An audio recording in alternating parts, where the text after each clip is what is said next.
Does this remind you of you or your friends on a weekly basis?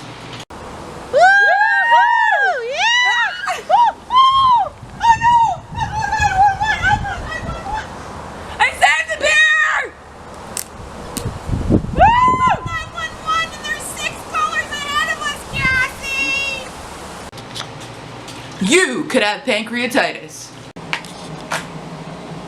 Your pancreas is a long flat gland located behind your stomach. It produces enzymes that aid in digestion in the small intestine, and it also produces hormones that aid in the regulation of sugar in your body. Pancreatitis occurs either acutely or chronically when you have inflammation of your pancreas.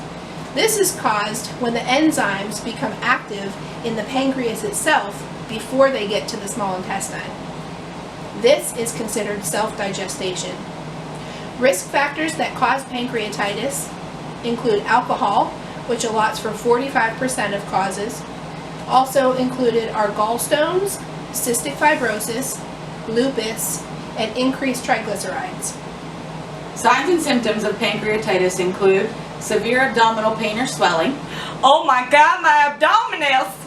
nausea, vomiting, loss of appetite, I just feel so sick and I haven't eaten in days. fever, So hot. jaundice, My skin is so yellow. sweating and rapid pulse, Again, just very hot. Hot. hiccups, or oily, smelly, clay-colored stools and bloating.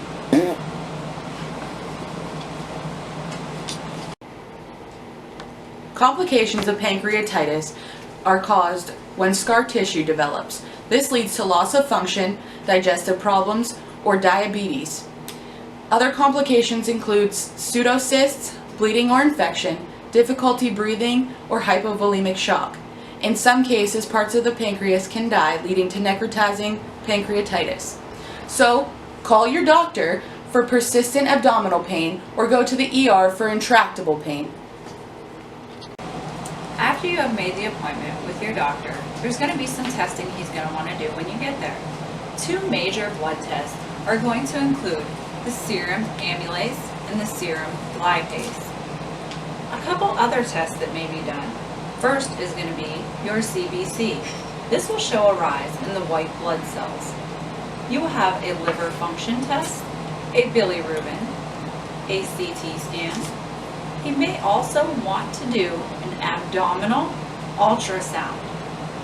There is going to be an ERCP, an MRCP, an endoscopic ultrasound, which consists of a small camera going down your throat and into your stomach, an MRI, a glucose, magnesium, and C-reactive protein test. Finally, he's going to want to test your fecal fat in your stools. And last but not least, a sweat chloride test for the diagnostic or ruling out of cystic fibrosis.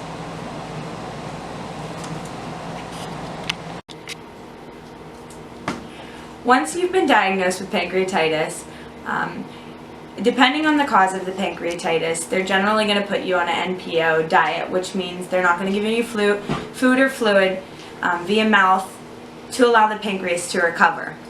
You will be put on, however, IV fluids, usually with a sugar content, to replace the calories that you're losing from not eating or drinking.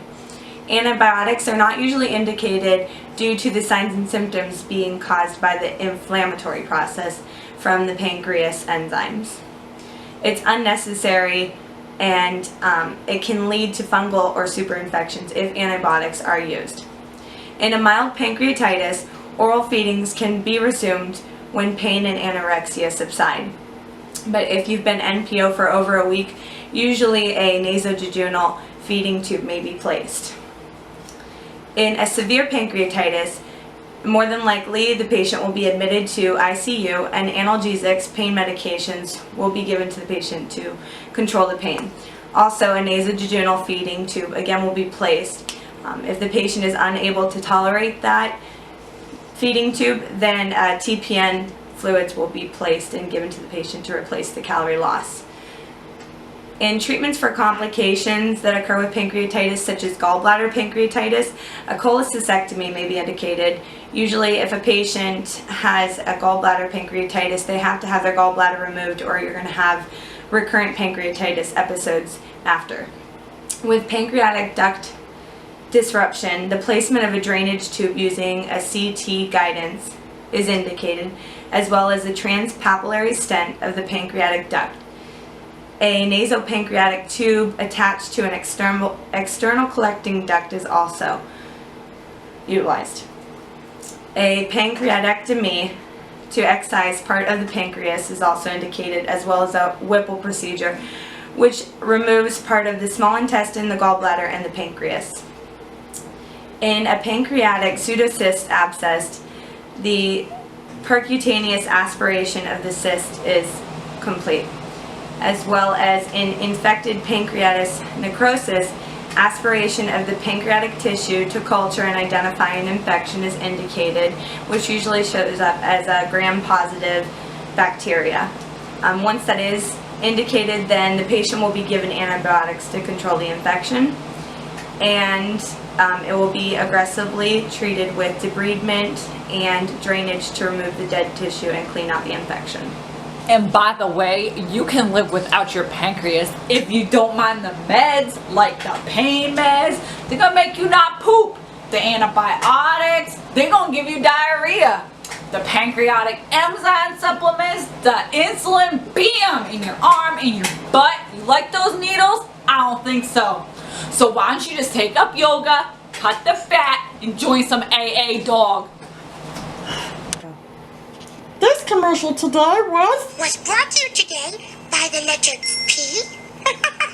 Oh, and by the number 2.